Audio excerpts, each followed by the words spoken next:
안녕하세요. 지난 시간에 우리 민족 유일당 운동 한 다음에 이제 오늘은 사회 문화의 변화와 사회운동, 문화사회사 파트를 여러분들하고 한번 살펴보겠습니다. 일제강점기 경성, 오늘날 서울이죠.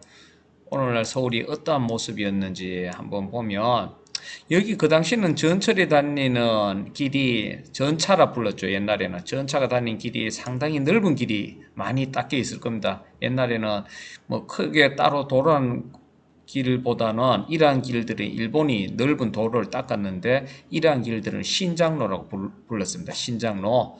그리고 조선은행 본점 건물, 현재는 한국은행 화폐박물관, 그 당시에 우리나라 일제강점기 시기 때 오늘날 남대문로 일대 이렇게 모습이 되어 있고, 좌측 통행의 도입으로 경성의 교통경찰이 수신호로 차량을 유도하고 있다. 일본은 아직까지 좌측 통행을 실시하고 있죠. 우리나라하고는 좀 약간은 아직까지 문화적으로 좀 차이가 있습니다. 일본은 핸들도 우리나라하고는 반대쪽이 있죠. 자, 일단은 오늘 배우는 사회문화사 파트는 그렇게 우리 일상생활의 모습이기 때문에 그렇게 어려운 내용은 없습니다. 쌤하고 간단히 살펴보면서 진행하겠습니다.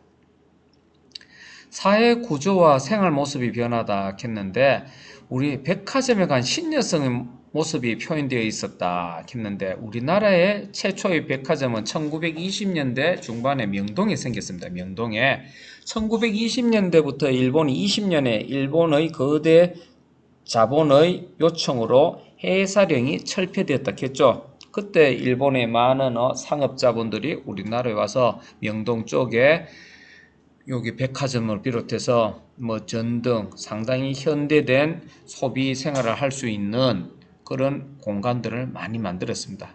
20, 30년대 한국에서 도시를 중심으로 형성된 소비 문화를 수용한 주체 중 하나였다. 여성들이. 그리고 여성들이 뾰족 구두, 단발머리, 서양식 옷차림을 하는 사람들도 많이 볼 수 있었겠죠. 식민지 근대화의 실상으로 한번 넘어가겠습니다. 일제는 식민 통치 효율성을 높이고자 한국의 근대 문물과 제도를 확산시켰다. 그런데 여기 근대 문물을 확산시키는 과정 속에서 일본인은 우월하고 한국인은 열등하다라 하는 의식을 조장했다. 이 조장했다 하는 말이 이거를 뭐 더 심해지도록 부추기는 거죠. 일본인이 원래 우월한 민족이고 한국인은 열등하다 하는 것을, 그런 점에서 식민 통치를 정당화하기도 하였습니다. 일제는 도시에 신장로를 내고 전차 선로와 철도 항만을 부수는데 근대 시설을 확대했다 했는데, 아까 신장로가 전차가 다니는 넓은 도로를 신장로로 불렀습니다. 근대 문물의 혜택은 일본인과 일부 부유한 한국인만 누릴 수 있었겠죠. 대다수 한국인들은 일본의 경제 수탈에 시달렸고 상당히 힘든 시기였습니다. 일본의 식민 사관을 가졌던 역사학자들이 아직까지 식민지 근대화론을 주장하면서 조선은 일본이 식민 지배를 해서 상당히 근대화를 시켰다 한 논리가, 일본 사람들은 조선의 철도를 자신들이 닦았다고 이렇게 주장하는 학자들이 많습니다. 어찌됐든 우리나라의 철도는 일제의 자본에 의해서 전부 닦이게 되었죠. 1928년 함경선을 개통하면서 한반도의 X자형 간선 철도망이 완성되었습니다. X자형 철도망, 일단은 서울에서 함경도, 그전에는 서울에서 부산 경부선, 그리고 서울에서 인천 경인선, 이런, 그리고 서울에서 북한의 원산까지 연결되는 경원선, 이런 철도로 인해서 X자형 간선 철도망이 완성되었죠. 그리고 일단은 철도를 이용하면서 우리나라 사람들도 이제 근대적 시간관념이 생기게 됐습니다. 그리고 이동 시간이 많이 줄어들었죠. 그런데 일본이 이렇게 X자형 간선 철도망을 구축한 주 목적은 여기 있죠. 대륙 침략 전쟁을 확대하는 군사적 수단, 그리고 한국의 각종 물자를 수탈하는 데 활용되었죠. 철도가. 여기서 말하는 대륙 침략은 1935년에 일본이 드디어 중일 전쟁을 일으키는데, 이때부터 우리나라를 식민 지배할 때부터 언젠가는 중국까지 쳐들어간다 하는 계획하에 이러한 X자형 간선 철도망을 개통했는 겁니다. 도시 발달과 도시 빈민의 형성, 빈민 아주 못 사는 사람들이죠. 어찌됐든 도시는 발달하게 되었습니다.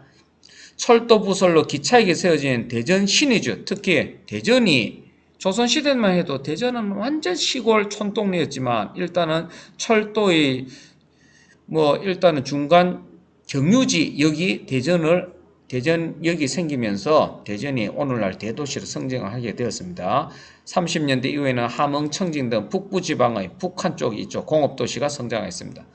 군산, 목포 등은 항만도시. 군산, 목포가 왜 항만도시로 번성했는지는 지난 시간에 이야기했습니다. 1920년대 일본이 시행한 우리나라 경제적 자산을 수탈하는 주 사업 중의 하나인 산미 증식 계획을 통해서 호남 지방의 많은 곡창을 일본으로 실어 나르기 위해서 전라도 지역의 군산, 목포, 항구 도시로 성장시킨 거였죠, 일본이. 그리고 북한 쪽은 훗날 중일 전쟁을 치름에 있어서 군수 물자를 수송하기에는 일단 우리나라 북한 쪽 지역에 이런 공업 도시를 성장시켰습니다.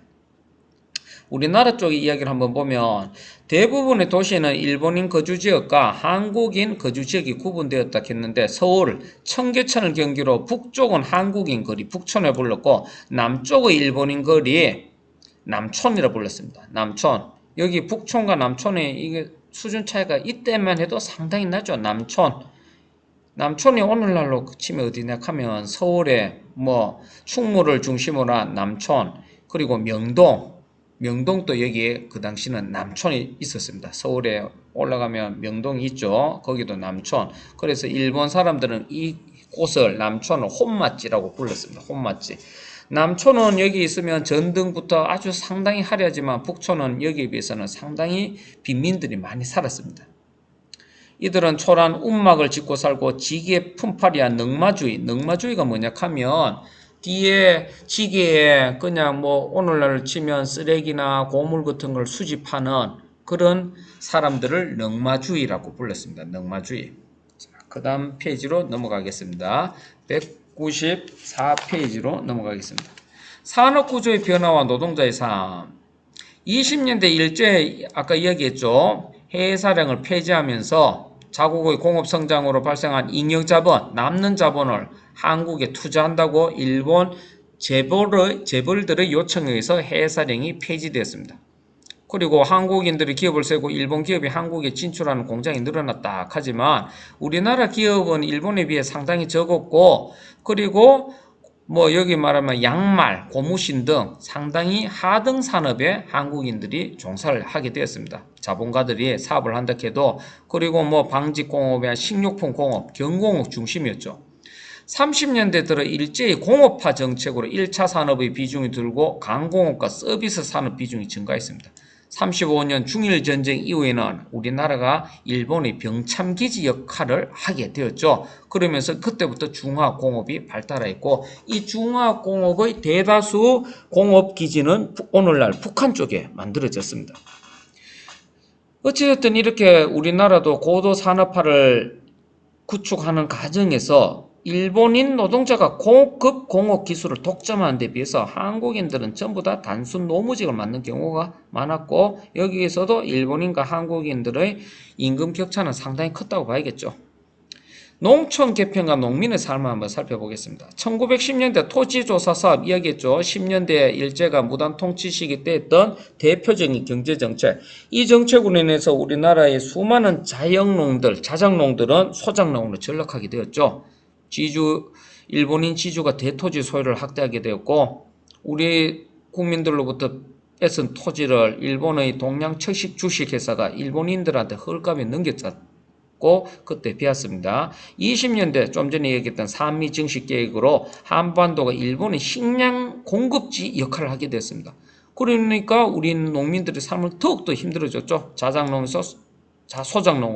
자소작농에서 토목공사장이나 강산노동자, 인노동자로 몰락하게 되었습니다. 그리고 이보다도 안 된 사람들은 하전민이 되거나 도시 빈민 거의 거지가 되었단 말이죠.